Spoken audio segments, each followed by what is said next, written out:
Well, hi again, all my beautiful people. I'm Wanda Thibodeau, your host, and today you are listening for 10 to 15 minutes to Faithful on the Clock, the podcast where every tunnel the mole digs brings you closer to getting your faith and work aligned.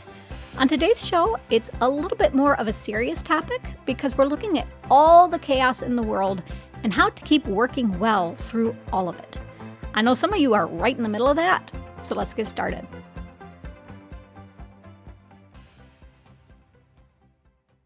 So I want to start out by pointing out that, we've just kicked off 2024. It's a brand new year. So I'm in that space where I'm pretty optimistic. I have that traditional sense where it feels like I can get some really good things done. But last year, if I'm going to be honest, I think a lot of us would say the only way to describe it is that it was a dumpster fire.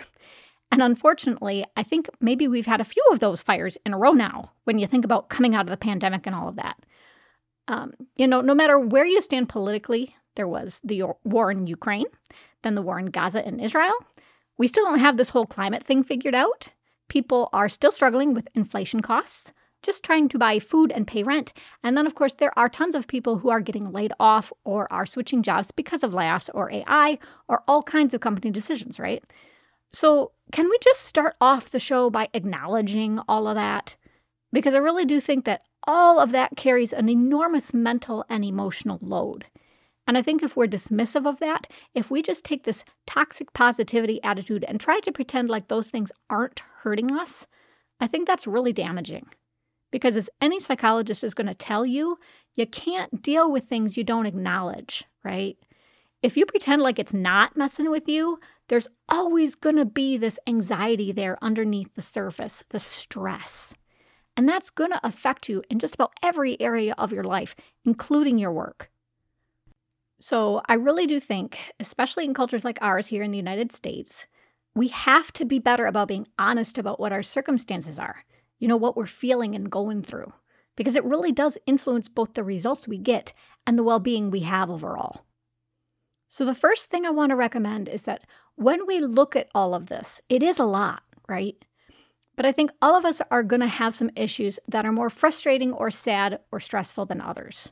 So, for example, if you're out in California and you've watched fires consume homes out there, maybe you've even had to move because that threat was literally on your doorstep, then an issue like climate change is going to be front of mind for you. And so I would encourage you to just make a list of just maybe the top 3 to 5 issues that are keeping you up at night, that are distracting you when you try to work. Because sometimes the anxiety we have when there are a lot of problems can just feel so nebulous, like it's just this weird mass of stuff that we can't really get a grip on. So when you identify what the biggest issues are for you personally, that can feel really empowering. Because can you change everything? Probably not. But at least you can name the source of your stress. And when you can name it, then you can start looking into more specific strategies to cope with those issues, right? You can concentrate your resources and your effort toward those things rather than being paralyzed by complete overwhelm. So that's the first thing, is just identify what is causing you to struggle. And your values connect to that in a really deep way. Because a lot of the time, if you're overwhelmed by something, it's because you believe something is getting violated. So when you make this list, be clear about what the issues are disrupting for you in terms of what you stand or hope for. And you need to be able to understand that, to be able to verbalize it to others and ask for help. Then secondly, I really want you to legitimize and own the issues you've identified. Because I can tell you, you are absolutely going to have people who gaslight you and tell you that those issues don't matter, that they aren't a big deal. Maybe you're not in Gaza. You're not under bombardment every day, right? Maybe your office is super comfortable because you've got air conditioning in the summer, so climate change seems like this made-up thing to people. So people might talk to you and be like, why in the world do you care? Like, why is that stressing you out? And so I want you to understand, if you've got someone who's opposed to you like that, you might not be able to convince them that there's really a problem, because people don't like to be told that they are wrong or that they don't know. So there's value in trying to help them see your perspective. That's good. But if they won't listen, I want you to really trust what you know and what you feel, okay? Don't let anybody take that from you. It is real. So I don't want you to minimize any of it, all right? That's the big point I want to drive home. Now, that said, sometimes we think things are a big deal and we see them as bigger monsters than they are because we just don't have perspective, right? We're human. We're going to miss things. We don't always have the data. So don't minimize it, but make sure you're zooming out enough that you really understand the problem and where it comes from. And from the leadership perspective, we know there's often a perception gap in the way leaders see things and the way workers see things. And when we talk about emotional intelligence, it is so important that you don't come onto the floor with your team and just steamroll everything they feel and think. People simply are not going to feel safe or trust you if you dismiss what they're going through, okay? So you have to be sensitive to that. You got to be observant and give people the opportunity to talk about things. Because not only is it more loving to try to understand your neighbor, but if they're distracted by those big feelings, they're not going to do their best work.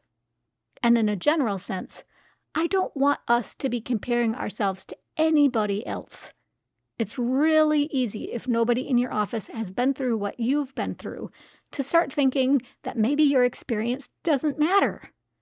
But it does. And I just really caution you against devaluing what's happening to you. The Bible, Psalm 56 verse 8, doesn't say God counts your tears only if everybody else is crying too. It just says he records and keeps track of them. And so you need to know that he's paying attention directly to you, even when other people don't quite get it. And actually, I'd say especially when other people don't quite get it, that's when God's at his best for you. But once you know what your issues are, once you've got a grasp of why they really are a big deal for you, I'm going to assume here that you go to God in prayer. You cast your anxieties on him and you trust that he's bigger than whatever's going on. You trust that he's going to rescue out of it in one way or another, even if you can't see what that way is.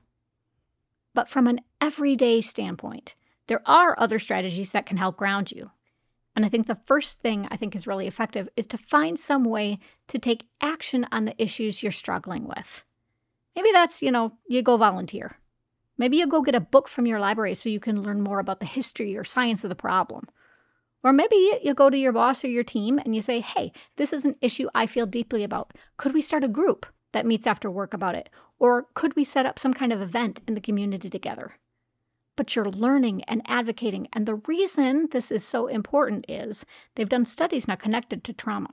And what they've found is what makes people feel stressed or stuck with something is if they can't take action on it. So if you can't do anything, that's probably going to have some negative consequences on you. It's going to make you feel just hopeless and powerless. So if you can find a way to do something, even if it feels, like it's a small thing, go take that step. Because then you are in forward movement. You're participating rather than just sitting there waiting for disaster to strike.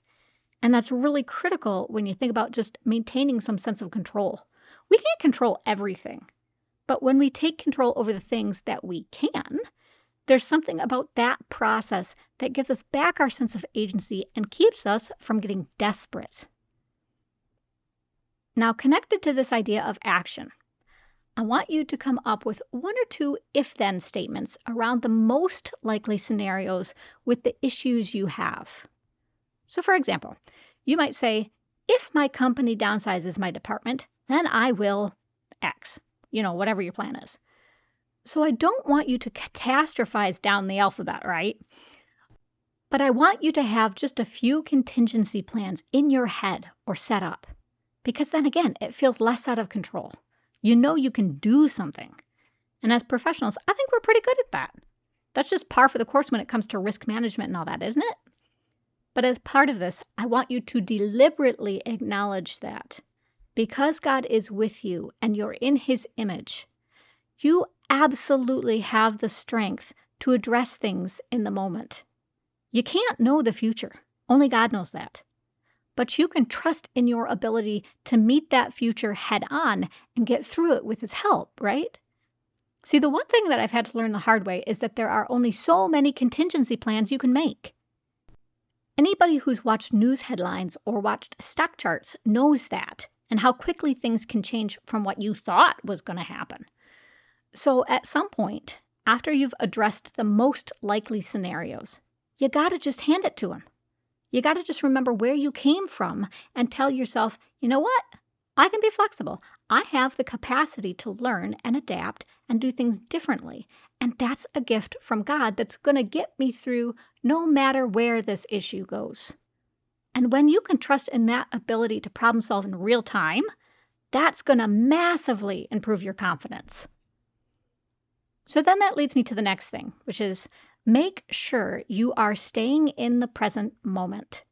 And I'm not talking here about, meditation or gratitude journaling or any of that. Those are good things, and I'm not saying don't do them. But what I mean about staying in the present moment is that a lot of the time when there's a big issue, it's just so big that it consumes us. We don't even know where to start because we just feel so small next to it, even if we've got a few steps we can take. And then on top of that, work projects can be huge all by themselves too. So now what you've got is these really big things happening in parallel, right? So what I'm going to ask you to do is forget the big journey of what you got to do in your job for a second.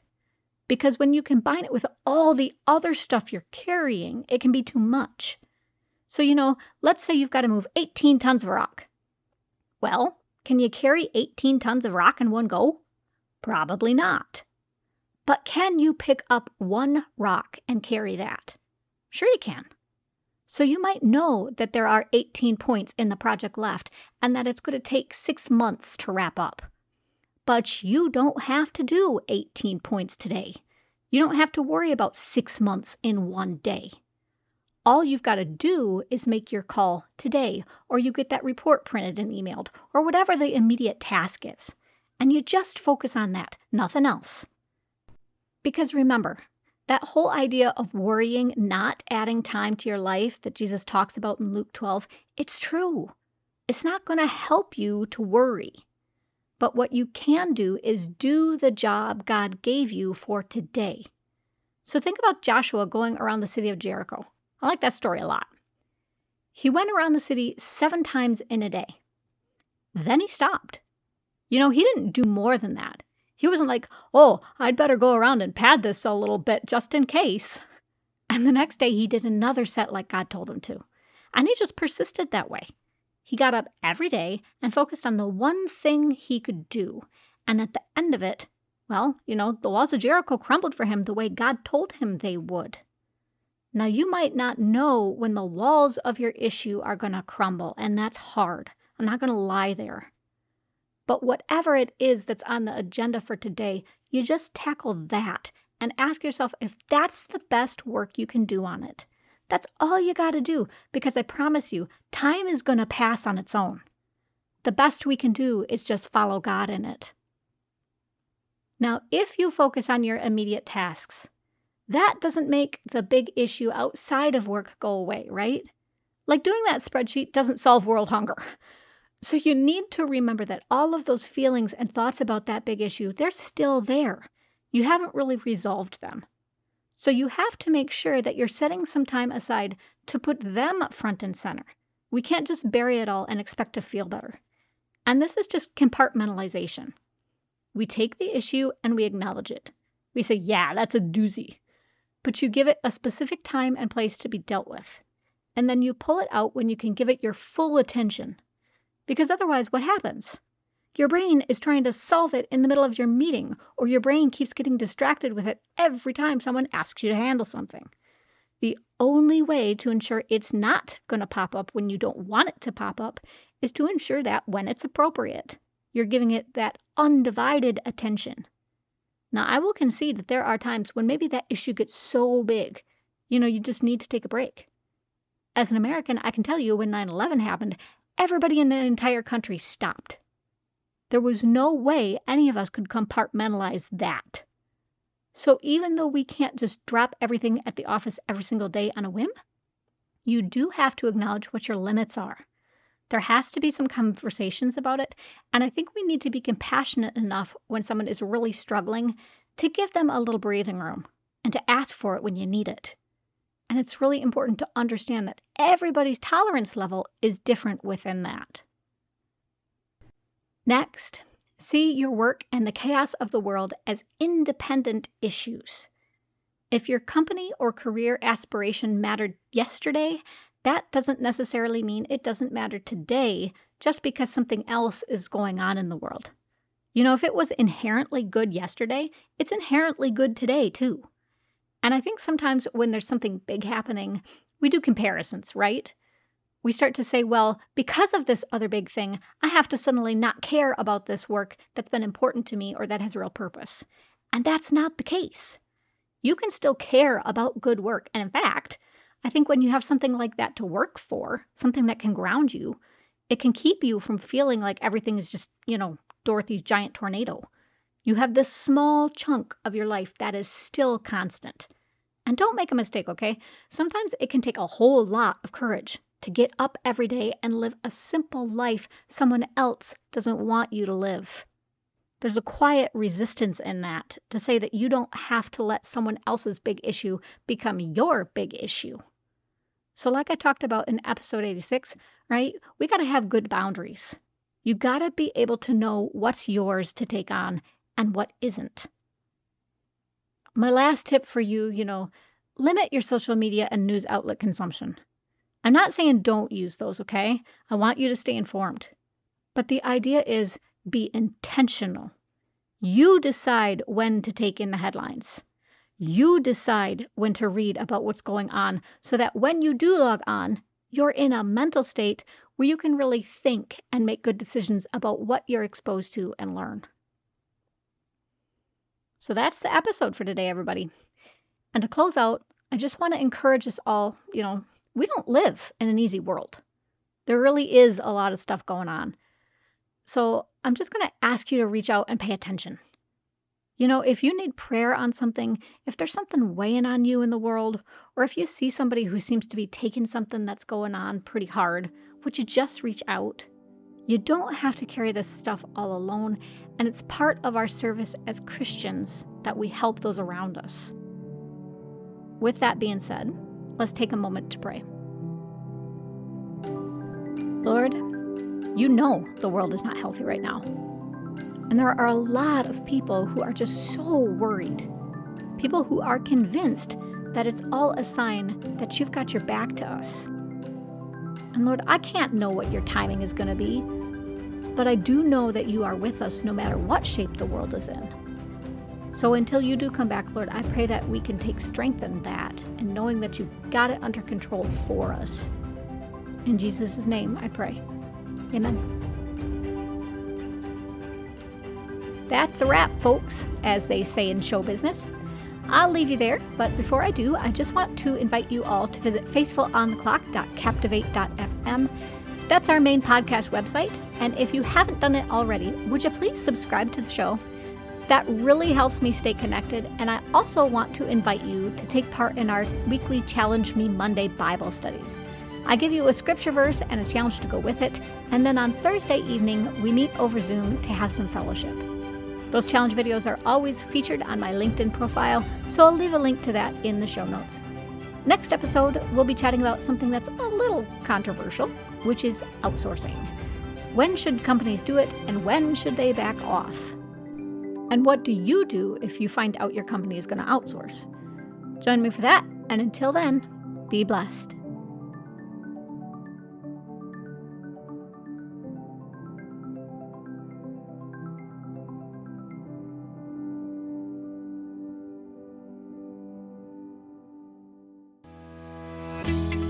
Like what you heard and want even more great Christian business content? Head on over to patreon.com/faithfulontheclock to become a supporting member for the show. You'll get access to options like early episode access, bonus episodes, videos, Bible studies, curated articles, and more in a tier plan that's right for you. Show your support for this podcast, and remember, enormous change can start with you.